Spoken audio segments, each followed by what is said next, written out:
5 types of American car fanboys that you'll meet at car shows. Number 1 is the lawn chair guy. I'm sure you guys have seen this older gentleman. He's typically a hefty guy as well. I tend to call this guy also the wise old man. He tends to know a hell of a lot about their car, their history, the stats, so on and so forth. They'll talk your ear off about any car that they own. Typically they own the top dog of whatever car they own, whether it's the Shelby GT500, the GT350, the Camaro ZL1, the Corvette ZR1, so on and so forth. These guys are always fun to be around. They're energetic despite their age, and you could learn a hell of a lot from these guys. Number 2 is the least favorite person on this list. It's the egotistical douchebag. Whether you're a JDM fanboy, American car fanboy, or a German fanboy, you will always encounter those guys that want nothing to do with cars. I'm just gonna say it how it is, because that's the matter of fact, that's the truth. They are just there just to boost their ego. They want to belittle anyone who has a car that's quote unquote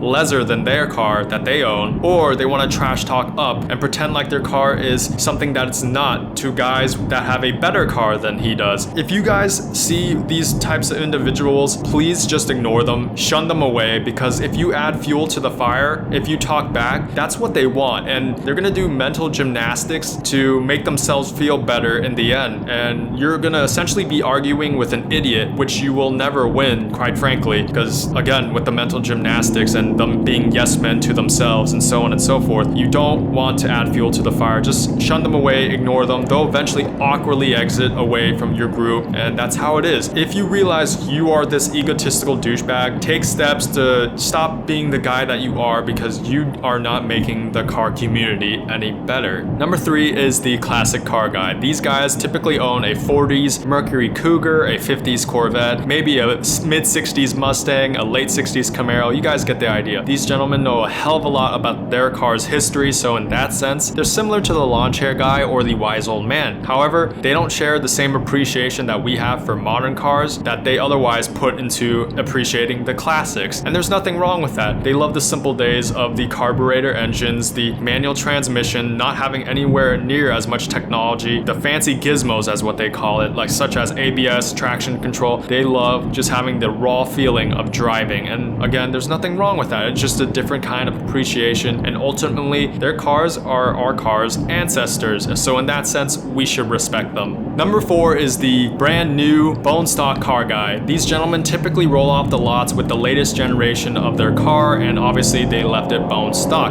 I'm guilty of this, my brother is guilty of this. I own a 6th generation Camaro currently, and he owns a 6th generation Mustang, so we have the latest generation of our respective cars. We're there to show up to car shows because we want to learn what aftermarket parts we could put into our cars by viewing people that have similar or the same cars as ours. We want to make sure that the aftermarket parts are worthwhile. And 2, we're also there because there are a lot of people that generally don't know about the latest generation of our cars, so they have questions that we are happy to answer. It's a great talking piece. Our cars become a great talking token. It's a phenomenal time to be alive and absolutely fall in love with cars. Last but not least, number 5 is the heavily modified car guy. These guys show up onto the show with almost nothing resembling OEM anymore. They've changed the outside appearance, they've obviously changed the internals, and even the interior of their car. These guys are the go-to guys if you have any question about modifying your car, especially if you are interested in modifying your car later down the road. I highly recommend approaching these guys. They're generally friendly and they love talking about their car. So if you want to know which parts to avoid, which parts are worthwhile for your money, talk to these guys. If you have a specific number in mind, these guys have probably been near your car's potential, so they'll be able to point you into the right direction. Anyways guys, I hope you enjoyed this video. Please give me a thumbs up. Comment in the comment section below if you've encountered someone else that I didn't mention in this video. Also, please hit the notification bell so you can get my latest uploads. And until next time, please stay tuned. Peace out.